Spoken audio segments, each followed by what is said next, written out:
Bienvenue à bord de l'Odyssée intérieure, le podcast où je vous accompagne dans un voyage profond vers la connaissance de soi, la gestion des émotions et la confiance en soi.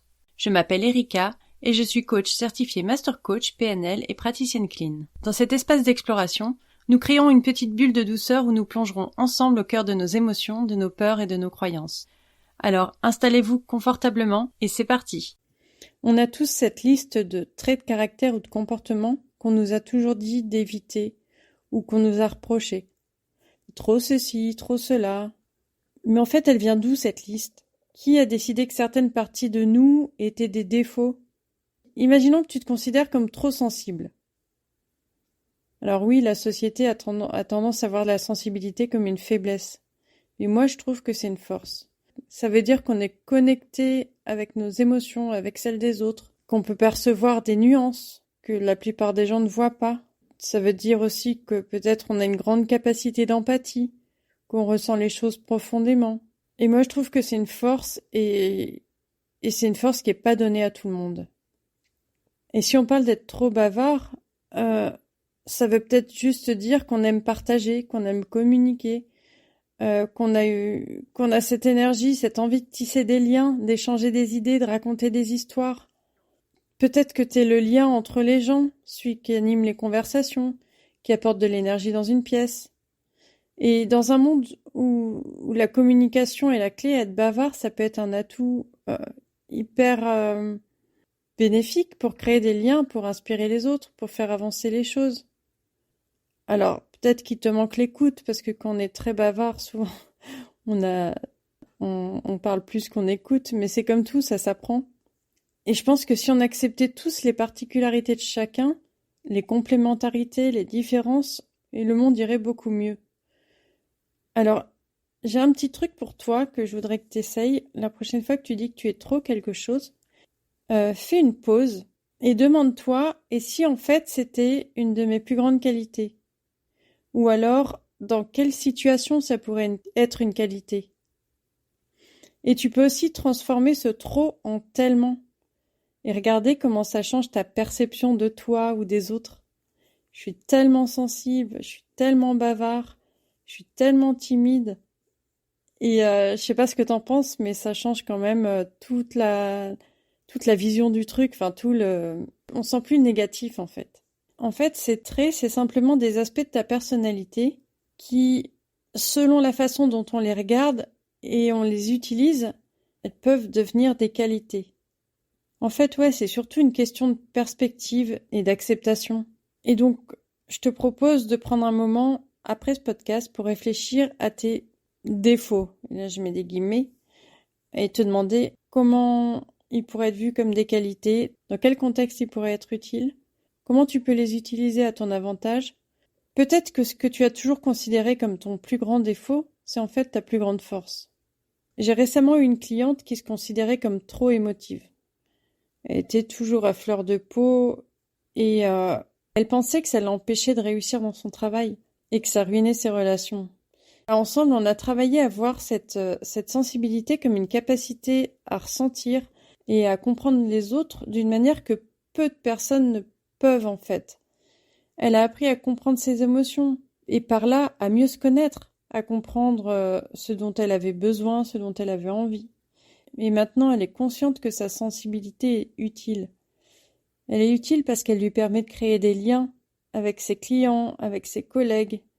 Elle a compris ce qu'elle attendait dans sa relation amoureuse. En fait, un trait de caractère, c'est ni bon ni mauvais en soi. Tout dépend de la situation, de l'environnement, des personnes autour et bien sûr de comment on l'utilise. En fait, c'est une question de contexte. Par exemple, on prend l'exemple de quelqu'un de très déterminé. En fait, dans un contexte de travail sur un projet urgent, cette détermination, elle peut être une qualité inestimable. La personne, elle va pousser l'équipe, elle va trouver des solutions et elle va pas lâcher jusqu'à ce que le travail soit fait. Mais dans un contexte différent, disons une discussion de famille sur un sujet sensible, cette même détermination, elle va être perçue comme de l'entêtement ou de l'inflexibilité. Et voilà, une des premières choses à faire, c'est de devenir conscient du contexte dans lequel tu te trouves et de comment tes traits de caractère interagissent avec cet environnement. C'est un peu comme être un DJ, savoir quand monter le volume sur certains traits de caractère et quand le baisser sur d'autres. Et je trouve ça pas mal pour ça de tenir un journal de contexte. Sur ce journal, tu peux noter quand un trait que tu considères comme un défaut t'aide et quand est-ce qu'il te dessert. En notant quelles étaient les circonstances, qui est-ce qui était impliqué, qu'est-ce qui a déclenché ta réaction. Et en fait, en faisant ça régulièrement, tu commenceras peut-être à avoir des modèles, à mieux comprendre comment ajuster ton comportement selon le contexte. Et encore une fois, il y a un autre outil qui est assez intéressant là-dedans, c'est la pleine conscience.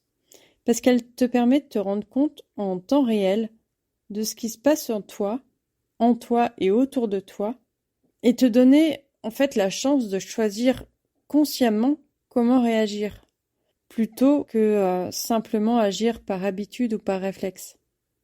Parce que le contexte change et nous aussi. C'est pareil, ce qui était un défaut dans une certaine période de ta vie, ça peut devenir une qualité plus tard, et vice-versa. Je dis ça parce que moi j'ai longtemps lutté avec l'idée d'être trop ceci ou pas assez cela. Et j'ai réalisé que chaque trait que je considérais comme un défaut, c'était une partie intégrante de qui je suis et de la coach que je suis devenue. Parce que ma propre sensibilité, ma propre réserve, c'est ce qui me permet de créer un espace sûr et compréhensif pour mes clients. Ça me permet de vraiment les entendre et de les accompagner là où ils veulent aller. Et c'est vrai que le chemin vers l'acceptation de soi, de qui on est, et la révélation de nos qualités, c'est hyper enrichissant parce que ça change tout. Ça change notre confiance en nous, notre manière de travailler, de vivre, d'aimer. Alors je te propose de penser à ta propre histoire. Les traits que tu as toujours considérés comme des défauts, comment ils pourraient être en fait des atouts cachés. Et si tu as du mal à les voir sous cet angle, peut-être que un petit coup de pouce pourrait t'aider à ouvrir les yeux sur ce potentiel que tu as. Et je t'en ai déjà parlé, mais mi-janvier, j'organise le défi Clarté pour t'aider à faire exactement ça, à évaluer où tu en es avec ta confiance en toi, à transformer tes pensées négatives, à reconnaître tes réussites, à comprendre tes émotions. Et dans ce défi, tous les 2 jours, on se retrouvera 3 fois pour une petite visio de 30 minutes. On va parler, on va échanger, on va se poser des questions. Mais voilà, tu auras accès à un groupe privé, à un espace où partager tes réflexions, tes doutes, tes victoires, parce que je trouve qu'on apprend énormément des autres aussi. Et c'est une belle façon de commencer l'année, avec intention, avec clarté, et entouré de personnes qui, comme toi en fait, veulent faire de 2024 une année de transformation. Alors j'espère vraiment t'y voir. Tu vas voir, ça va être sympa, vraiment. Alors avant de conclure cet épisode, je veux te laisser avec une petite réflexion. Bon, une réflexion en plus, parce que je t'en ai déjà donné pas mal, mais pense à un trait de caractère que tu as toujours considéré comme un défaut, et imagine comment il pourrait être une qualité. Comment tu peux l'utiliser à ton avantage? Comment est-ce qu'il change la façon dont tu te vois, dont tu interagis avec les autres, dont tu abordes tes projets? Et comme d'habitude, n'hésite pas à me dire en commentaire ou sur Instagram ce que le résultat de ces questions. Et oui, je te donne aussi le lien pour le défi. Alors c'est défi, DEFI, .inspireandclean, avec 2e.com. Et voilà, je t'attends avec grand plaisir. Donc j'espère que cet épisode plutôt court t'a plu. N'hésite pas à commenter, à m'envoyer tes réflexions ou me proposer un sujet dont tu aimerais que je parle. Et vraiment, sincèrement, si tu pouvais partager tes épisodes préférés autour de toi ou en parler pour que d'autres puissent en bénéficier et puis pour apporter de la visibilité à ce podcast, ça serait vraiment super. Je te souhaite une bonne semaine. J'espère que tout va bien pour toi et je t'embrasse.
On a tous des petits trucs qu'on n'aime pas chez nous, ces défauts qu'on essaye de cacher ou de changer. Et si je te disais que ces défauts pouvaient être tes plus grandes qualités? Je remercie Justine qui m'a proposé cette idée de sujet. Et si de ton côté tu as d'autres idées, et si de ton côté tu as d'autres idées, tu peux me les envoyer sur Insta ou en commentaire. Je suis Erika d'Inspire & Clean, la coach qui t'aide à prendre ta place avec confiance et retrouver un équilibre. Et à la fin, je te parlerai du challenge de janvier que j'ai préparé pour toi. Alors, on a tous grandi avec une liste dans la tête. Cette liste de ne fais pas ci, ne sois pas ça. On te dit souvent que tu es trop ceci ou pas assez cela. Trop bavard, trop timide, trop sensible. Ça te dit quelque chose? Mais qui a décidé que c'était des défauts? J'aimerais vraiment que tu prennes un moment pour penser à ça. Par exemple, t'es trop sensible. Peut-être que ça veut dire que tu as une grande capacité d'empathie, que tu ressens les choses profondément, que tu te connectes aux émotions des autres. Moi, je trouve que ça, c'est une super force. Enfin, c'est quelque chose qui est pas donné à tout le monde. Et, c'est une force. Enfin, c'est quelque chose de positif, de, de positif. C'est quelque chose de positif. Et si on parle d'être trop bavard, peut-être que ça veut juste dire que tu aimes partager, communiquer, connecter avec les gens, que tu as cette énergie, cette envie de tisser des liens, d'échanger des idées, de raconter des histoires. Alors, pourquoi ne pas commencer à voir ces défauts comme des qualités? Pourquoi ne pas accepter ces parties de toi que tu as peut-être essayé de cacher ou de changer? Parce que si on acceptait tous les particularités de chacun, le monde irait beaucoup mieux. Alors la prochaine fois que tu te surprends à penser que t'es trop quelque chose, fais une pause et demande-toi, et si c'était en fait une de mes plus grandes qualités?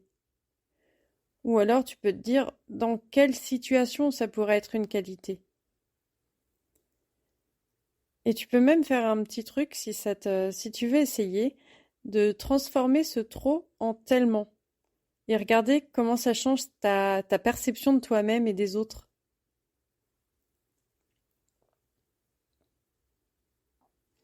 Je suis tellement sensible, je suis tellement bavarde, je suis tellement introvertie, j'en sais rien. Voilà, je suis tellement timide. Enfin, tout de suite, ça change la façon de voir les choses et, euh, et c'est plus d'une manière négative, je trouve. Enfin bref, on a tous cette liste de traits de caractère ou de comportements qu'on nous a toujours reprochés ou dit d'éviter.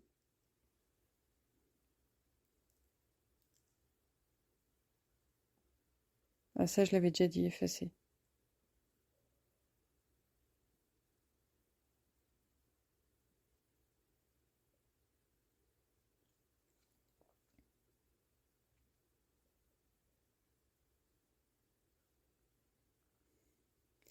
La société a tendance à voir la sensibilité comme une faiblesse. Non, ça j'ai déjà dit.